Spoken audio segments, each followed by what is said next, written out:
Determinant of A square matrix of order 3 और greater, मतलब कि अगर हमें डिटर्मिनेंट फाइंड करना हो ऐसे मैट्रिसेस का जो कि जिनका ऑर्डर 3 या 3 से ज्यादा, तो कैसे फाइंड कर सकते हैं उससे। सबसे पहले एक रिवीजन करते हैं कि हमारे पास अगर एक स्क्वायर मैट्रिक्स ऑफ ऑर्डर 2 हो, ठीक है। अब ये एक स्क्वायर मैट्रिक्स है हमारे पास जी, इसमें फर्ज कर लें यहाँ पर लिखा हुआ 3, यहाँ पे 5, यहाँ पे 4, यहाँ पे 4, ठीक है। अब इस तरह के अगर मैं इसका डिटर्मिनेंट फाइंड करता हूँ, जो कि हमने 9th क्लास में भी इस तरह से स्टडी किया था, एक मैट्रिक्स का डिटर्मिनेंट फाइंड करना, कि हम इससे इस तरह से एक वर्टिकल लाइंस के सिस्टम में लिखते हैं, ठीक है। इस तरह से हमारे पास वर्टिकली लाइंस ड्रॉ करते हैं और इसमें लिखते हैं जी 3, 5, 4, 4, ठीक है। अब पहले हम प्रिंसिपल डायगोनल की एंट्रीज को मल्टीप्लाई करते हैं और फिर सेकेंडरी डायगोनल की एंट्रीज को मल्टीप्लाई करते हैं, ठीक है। तो 3 और 4 ये आ जाएगा 12, जबकि 5 4 से मल्टीप्लाई होकर हो जाएगा 20 और आंसर आएगा -8, ठीक है। ये इसका डिटर्मिनेंट है। लेकिन अगर हम अब यहाँ पर इन एंट्रीज को जरा लिखें और देखें क्या हम कर रहे हैं, कि हम 3 को मल्टीप्लाई कर रहे हैं 4 से, ठीक है, और प्लस कर रहे हैं इसमें हम मतलब यहाँ पर चले यूं लिखते हैं, माइनस करते हैं, वैसे हम माइनस कर रहे हैं 5 को मल्टीप्लाई कर रहे हैं 4 से, ठीक है। मतलब इसमें अगर आप इसको देखें तो यहाँ पर जो 3 है ये +1 से मल्टीप्लाई हो रहा है, ठीक है। +1 मल्टीप्लाई हो रहा है 3 से और 4 से, जबकि यहाँ पे अगर हम देखें तो ये -1 मल्टीप्लाई हो रहा है 5 से और 4 से, ठीक है। आंसर वही आएगा। अब अगर मैं इस +1 को लिखूं -1 पावर 2, ठीक है, इसका स्क्वायर कर लूं तो ये बन जाएगा 1 +1, और यहाँ पर मैं लिख लूं -1 पावर 3 तो ये बन जाएगा -1, ठीक है। मतलब यहाँ पर मैं इस तरह से क्यों कर रहा हूँ, मैं आपको भी इस हवाले से भी बात हम करेंगे। देखें 2 को हम लिख सकते हैं 1 + 1, ठीक है, जबकि 3 और 4 आपस में मल्टीप्लाई हो रहे हैं। और यहाँ पर हम क्या कर रहे हैं जी, इसको हम लिख सकते हैं 2 + 1, ठीक है, और 5 × 4, ठीक है। अब देखें इस मैट्रिक्स का अगर मैंने माइनर मैट्रिक्स बनाना हो, माइनर मैट्रिक्स, तो आप जानते हैं कि माइनर मैट्रिक्स किस तरह बनता है, कि इसमें हम जो नंबर है जैसे 3 है, तो इस जिस रो और जिस कॉलम में ये 3 लिखा हुआ है उस रो और उस कॉलम की एंट्रीज को छोड़ दिया जाता है, ठीक है। तो 3 का माइनर बन जाएगा 4, ठीक है, ये एंट्रीज छोड़ दी जाएंगी, 4 बच गया। फिर अगर हम 4 की बात करें तो 4 का माइनर बन जाएगा, मतलब ये एंट्री छोड़ देंगे 5, ठीक है। यहाँ पे बना था 4, यहाँ पे बनेगा 5, ठीक है। इसी तरीके से अब मैं 5 की अगर बात करूं तो 5 के लिए बन जाएगा 4 इसका माइनर, और 4 के लिए अगर हम देखें तो 3 बन जाएगा इसका माइनर, ठीक है। अब को फैक्टर्स भी हमने पढ़ा था। को फैक्टर्स क्या होते हैं जी, अगर हम उनको देख लें, को फैक्टर्स, ठीक है, को फैक्टर या को फैक्टर जो कि एलिमेंट्स के होते हैं, इसका एक अगर मैट्रिक्स बना दिया जाए तो को फैक्टर मैट्रिक्स जो बनेगा हमारे पास वो क्या बनेगा। उसमें मैंने बताया था आपको कि जिस रो जिस कॉलम में ये एंट्री होती है, जैसे 4 जो है फर्स्ट रो फर्स्ट कॉलम में, तो इसमें हम -1 की पावर लेते हैं 1 + 1 और इसको मल्टीप्लाई कर देते हैं 4 से, ठीक है।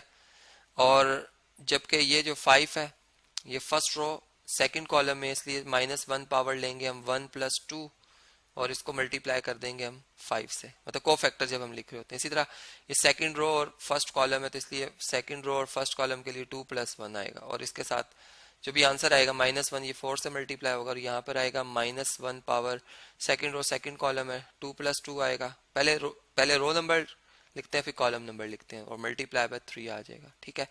तो आप देख सकते हैं कि को फैक्टर जो मैट्रिक्स हमारे पास बनेगा इसका वो क्या बन जाएगा, यहाँ पर -1 पावर 2 +1 होती है, +1 4 से मल्टीप्लाई हुआ 4 आ गया।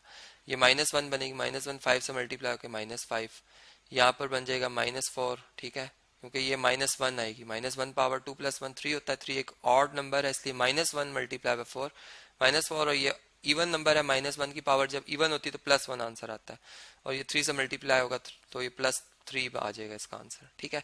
अब आप देखें कि जो मैंने डिटर्मिनेंट फाइंड किया है ए का, वो किस तरह से फाइंड किया, कि मैंने जो मेरे पास को फैक्टर है, देखें यहाँ पर मेरा जो को फैक्टर है वो 4 है, ठीक है।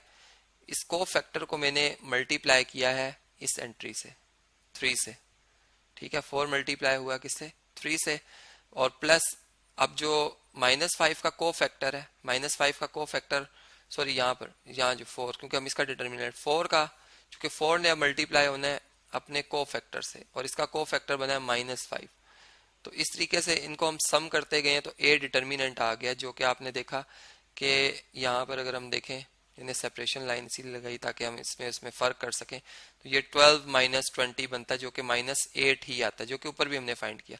तो इसी से हमें एक आइडिया आया कि अगर फर्ज करें हमारा कोई एक ऐसा मैट्रिक्स है कि जिसमें कि हम ऑर्डर की बात करते हैं 3 से ग्रेटर ऑर्डर की, ठीक है, तो मैं जैसे एक एंट्री लिखता हूँ 2 1 5 0 3 2 7 3 1, ठीक है, मैंने अपनी तरफ से कोई एंट्रीज लिखी हैं। अब मैंने इसका डिटर्मिनेंट फाइंड करना है, तो मैं कैसे फाइंड करूंगा ये डिटर्मिनेंट, कि मैं ये एंट्री लिखूंगा 2, ठीक है, मतलब एक रो या एक कॉलम में इस डिटर्मिनेंट को हम ओपन कर सकते हैं, ठीक है। ये याद रहे कि किसी भी मैट्रिक्स का जो डिटर्मिनेंट होता है वो या तो रो वाइज या कॉलम वाइज किसी एक रो या कॉलम को हम सिलेक्ट करते हैं, ठीक है। तो यहाँ पर मतलब फर्स्ट रो से भी हो सकता है, सेकंड रो से भी डिटर्मिनेंट ओपन हो सकता है, थर्ड रो से भी हो सकता है, इसी तरह फर्स्ट कॉलम से भी डिटर्मिनेंट ओपन हो सकता है, सेकंड से भी, थर्ड से भी। तो फिलहाल अभी हम फर्स्ट रो से ही डिटर्मिनेंट ओपन करना सीख रहे हैं, फिर जब आस्ता आस्ता हम आगे कुछ क्वेश्चंस करेंगे तो वहां पर मैं आपको बताऊंगा कि हम किसी भी रो या कॉलम से कैसे एक डिटर्मिनेंट को ओपन करते हैं। लेकिन अगर इसका हम फार्मूला समझ जाए तो हम अभी भी इस बात को समझ सकते हैं। देखें, अगर मैं फर्स्ट रो की बात करता हूं तो मुझे 2 लिखना है और आगे इसका को फैक्टर लिखना। अब को फैक्टर के लिए आप जानते हैं कि -1 की पावर कितनी लिखनी होती है, जिस रो जिस कॉलम में ये एंट्री है, मतलब फर्स्ट रो फर्स्ट कॉलम में है इसलिए इसके साथ 2 आएगी पावर, ठीक है। और इसका आगे माइनर लिखना होता है और माइनर के लिए ये रो और ये कॉलम की एंट्री छोड़ दी जाती है, तो ये आएगा 3 2 3 2 3 1, ठीक है। फिर प्लस करेंगे हम इसी तरह। अब नेक्स्ट नंबर हमारा है 1, हम 1 लिखेंगे, ठीक है, और इससे मल्टीप्लाई होगा -1 की पावर। देखें ये फर्स्ट रो और सेकंड कॉलम में है इसलिए 1 + 2 3 बना, और आगे इसका माइनर लिखना है। माइनर के लिए अगेन वही बात कि इन रो और कॉलम की एंट्री छोड़ दी जाएंगी। 0 2 7 1, तो यहाँ पे हम लिखेंगे 0 2 7 1, इसका हम लेंगे डिटर्मिनेंट। फिर प्लस इसी तरह अब लास्ट में एंट्री है 5, हम 5 लिखेंगे, ठीक है। -1 की पावर बनेगी फर्स्ट रो और थर्ड कॉलम, 1 + 3 4, 1 + 3 4 होता है, ठीक है।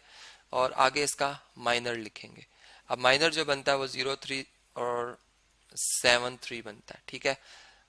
तो इस तरीके से आ जाएगा हमारे पास। अब देखें इसका डिटर्मिनेंट अगर हम सॉल्व करें, इन वैल्यूज को सॉल्व करें, तो 2 × +1 मतलब -1 की पावर इवन होगी तो प्लस और ऑड होगी तो नेगेटिव, ठीक है। ये 3 1 से मल्टीप्लाई होगा 3 और 3 2 से मल्टीप्लाई होगा 6, तो ये आ जाएगा 3 - 6, ठीक है। यहाँ पर 1 मल्टीप्लाई होगा -1 से और यहाँ पर 0 मल्टीप्लाई होगा 1 से 0, 7 मल्टीप्लाई होगा 2 से, तो माइनस क्या आ जाएगा 14, ठीक है। प्लस इसी तरह 5 मल्टीप्लाई बाय +1 और यहाँ पर 0 मल्टीप्लाई बाय 3 0, 7 मल्टीप्लाई बाय 3 21, ठीक है। इसका डिफरेंस ले लेंगे। बिल्कुल यहाँ भी अगर डिटर्मिनेंट ले रहा हूँ तो मैं उसी फार्मूले से ले रहा हूँ जैसे मैंने ऊपर आपको बताया था एक तरीका, ठीक है। 2 1 से मल्टीप्लाई कर 2 ये आ जाएगा -3, यहाँ पर 1 -1 से मल्टीप्लाई होकर -1 आ जाएगा, और विद इन ब्रैकेट 0 में से 14 माइनस करेंगे -14 आएगा, यहाँ 5 1 = 5 और -21 आ जाएगा। अब मजीद सिंप्लीफाई करें तो ये बनता है -6 + 14 और -5 1 = 5 और 5 2 = 10, 105 बनता है। अब अगर हम इन वैल्यूज को सिंप्लीफाई करें तो आप देख सकते हैं कि हमारे पास मतलब 105 और 6 जो है ये नेगेटिव के हैं, मतलब माइनस का 111 बनेगा और इसमें से अगर 14 सब्ट्रैक्ट करें तो माइनस का 97 आंसर आएगा हमारा, ठीक है, क्योंकि बिगर वैल्यू के साथ नेगेटिव साइन। तो आपने देखा कि ये एक तो हमें पता चला कि ये नॉन सिंगुलर मैट्रिक्स है हमारा, और इसका हमने डिटर्मिनेंट भी फाइंड किया।